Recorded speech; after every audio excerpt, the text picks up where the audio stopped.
College থেকে ফিরে নিচের ঘরে ঢুকতে দেখি বাবা বসে আছে, হাতে আমার ফোনটা। বুকটা কেঁপে উঠলো।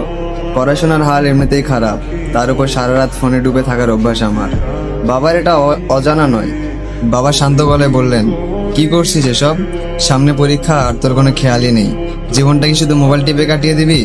আমি চুপ করে দাঁড়িয়ে রইলাম, কিছু বলার ছিল না। হঠাৎই বাবা রেগে গিয়ে বলল, বেরিয়ে যা আমার চোখের সামনে থেকে, তোর মতো ছেলে আমার দরকার নেই।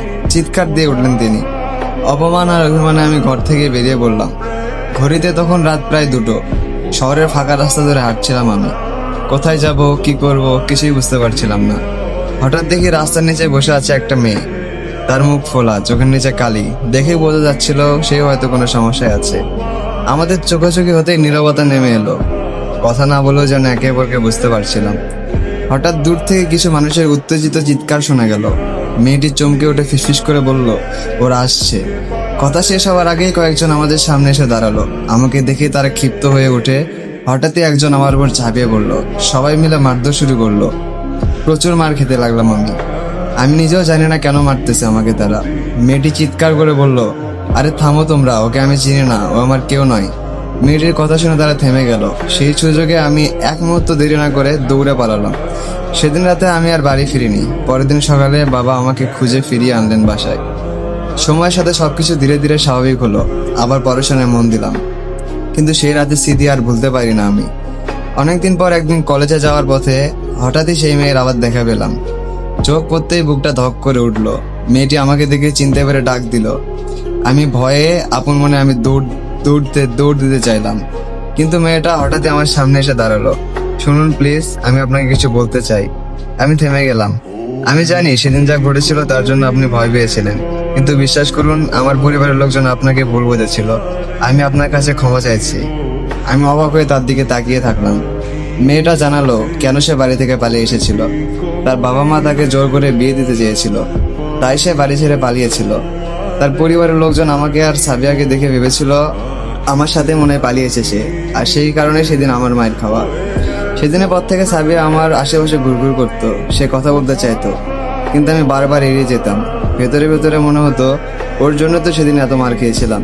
এই মেয়ের সাথে কথা বললে আরো কি জানি কি হয়।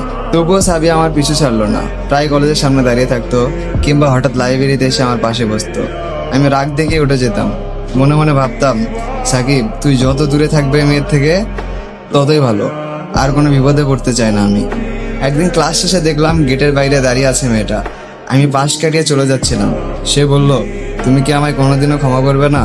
আমি থমকে দাঁড়ালাম। ঠান্ডা গলায় উত্তর দিলাম, ক্ষমা? তোমার জন্য অনেক মার খাইছি আমি তো তোমাকে চিনতামও না। এই প্রথম তার সাথে কথা বললাম আমি। সাবিয়া চুপ করে মাথা নিচু করলো। চোখে পানি জমে উঠলো তার। বিশ্বাস করো, আমি ভাবতে পারিনি তারা তোমাকে এভাবে মারবে। তার চোখের পানি আমাকে অস্বস্তিতে ফেললো। বুকের ভেতর কোথাও যেন একটা শক্ত বরফ গলতে শুরু করলো। কিন্তু মুখে কিছু বললাম না আমি, শুধু নিঃশব্দে হাঁটতে শুরু করলাম। এরপর কয়েকদিন তার দেখা মেলেনি, কিন্তু অদ্ভুতভাবে কলেজে তার উপস্থিতি টের না পেলে আমারই অস্থির লাগতো। আর সাবিও যেন দূরে থেকে নীরবে আমাকে খুঁজতো। একদিন লাইব্রেরিতে হঠাৎ বিদ্যুৎ চলে গেল। চারদিকে অন্ধকার। আমি একা বসেছিলাম। হঠাৎ একটা কণ্ঠস্বর ফিসফিস করে বলল, তুমি কি এখনো আমাকে ঘৃণা করো? আমি চুপ করে রইলাম। অন্ধকারে শুধু তার চোখের ঝিলিক দেখতে পেলাম। অনেকক্ষণ নীরব থাকার পরে বললাম, ঘৃণা করি না, কিন্তু বিশ্বাস করতেও ভয় পাই। সাবিয়া মৃদু এসে উত্তর দিল, তাহলে আমায় সময় দাও, আমি প্রমাণ করবো আমি তোমার পাশে আছি। সেদিন প্রথমবার মনে হলো হয়তো এ মেয়েটা একেবারে দূরে ঠেলে দেওয়া ঠিক হচ্ছে না। সময়ের সাথে আমাদের মধ্যে অদ্ভুত একটা টান তৈরি হলো, তবু অভিমান রয়ে গেল। কখনো আমি ইচ্ছে করে তাকে উপেক্ষা করতাম, আবার রাতে একা থাকলে তার কথাগুলো মনে পড়তো। সাবিয়া হয়তো বুঝতে পারতো আমার এই টালমাটাল মন, তাই সে কখনো রাগ করতো না, শুধু নীরবে পাশে দাঁড়িয়ে থাকতো। একদিন হঠাৎ সাবিয়া বলল, আমি তোমাকে ভালোবাসি। আমার বুকটা হঠাৎ কেঁপে উঠলো। চোখের সামনে ভেসে উঠলো সেই রাতের দৃশ্য, মারধর, অপমান, ভয়। কিন্তু একই সাথে সাবিয়ার অশ্রুসিক্ত চোখটা দেখে মনে হচ্ছিল সে চোখ বলছিল আমাকে ফিরিয়ে দিও না প্লিজ। আমি তাকিয়ে বললাম, আমি চেষ্টার প্রতিশ্রুতি দিতে পারি, হয়তো তোমাকে বোঝার চেষ্টা করব, কিন্তু আমি এখনো পুরোপুরি কথা দিতে পারবো না। সময় কেটে যাচ্ছিল। আমার আর সাবিয়ার মধ্যে কথোপকথন কিছুটা বেড়েছিল ঠিকই, কিন্তু তাতে অভিনয়ের ছোঁয়া এখন রয়ে গেছে। আমি প্রায় তার কথার উত্তর ছোট করে দিতাম। কখনো ভেতরে ভেতরে মনে হতো যদি কোনোদিন আমাকে ছেড়ে দিয়ে চলে যায় সে, কিন্তু সাবিয়া আশ্চর্য রকম ধৈর্যশীল মেয়ে। একদিন ক্লাস শেষে হঠাৎ বলল, জানো আমি কতবার ভেবেছি ওই দিন যদি আমাদের দেখা না হতো তোমাকে আর ভালোবাসা হতো না আমার।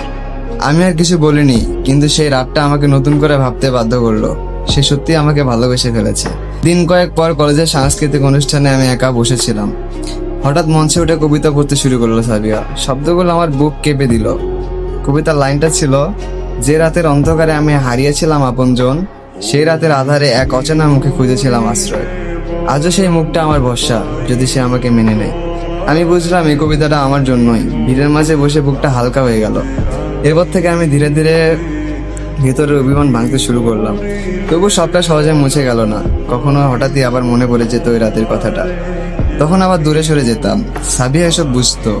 একদিন লাইব্রেরিতে চুপচাপ বসে থাকতে থাকতে সে ফিসফিস করে বলল, তুমি কি জানো তোমার অভিমানটাই প্রমাণ করে তুমি আমাকে ভেতরে ভেতরে নিজের করে নিতে চাও।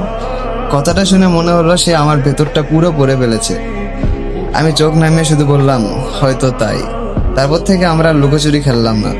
ধীরে ধীরে আমি অনুভব করলাম ভয়ের জায়গায় বিশ্বাস অনুভব জন্ম নিচ্ছে। সাবিয়ার চোখে যে দৃঢ়তা, যে মমতা, সেটা সত্যি হলে আমাকে আর পালাতে হবে না। একদিন কলেজের গেটে দাঁড়িয়ে সাবিয়া হঠাৎ আমার দিকে তাকিয়ে বলল, আমি চাই না তুমি আমায় ভালোবাসো বলে বলো, আমি শুধু চাই তুমি আমার পাশে থাকো। ভালোবাসাটা সেটা হয়তো একদিন আপনা আপনি জন্ম নেবে। সময়ের সাথে সাথে আমাদের মধ্যে আর দেয়াল থাকলো না। পালিয়ে যাওয়া বা দূরে যাওয়া, সরে যাওয়ার চেষ্টা করতাম না আমি। বরং আমি শিখে গেলাম অভিমানী হয়তো সম্পর্কের আরেকটা নাম, যেটা বোঝাপড়ার ভেতর দিয়ে আরো গভীর হয়। একদিন সন্ধ্যায় কলেজের ছাদে দাঁড়িয়েছিলাম আমি আর সাবিয়া। চারদিকে হালকা বাতাস, আকাশে লাল আভা। হঠাৎ সাবিয়া নিঃশব্দে আমার হাত ধরে ফেললো। আমি চমকে তাকালাম তার দিকে। সে মৃদু হাসলো। কতদিন ধরে শুধু তোমার চোখে বিশ্বাস করেছিলাম, আজ মনে হচ্ছে সেটা পেয়ে গেছি। আমি কোনো উত্তর দিলাম না, শুধু তার হাত শক্ত করে চেপে ধরলাম। বুকের ভেতর জমে থাকা সব ভয়, অভিমান সব যেন একসাথে চলে গেল। আমরা দুজন অনেকক্ষণ চুপচাপ দাঁড়িয়ে রইলাম। কথার দরকার পড়লো না।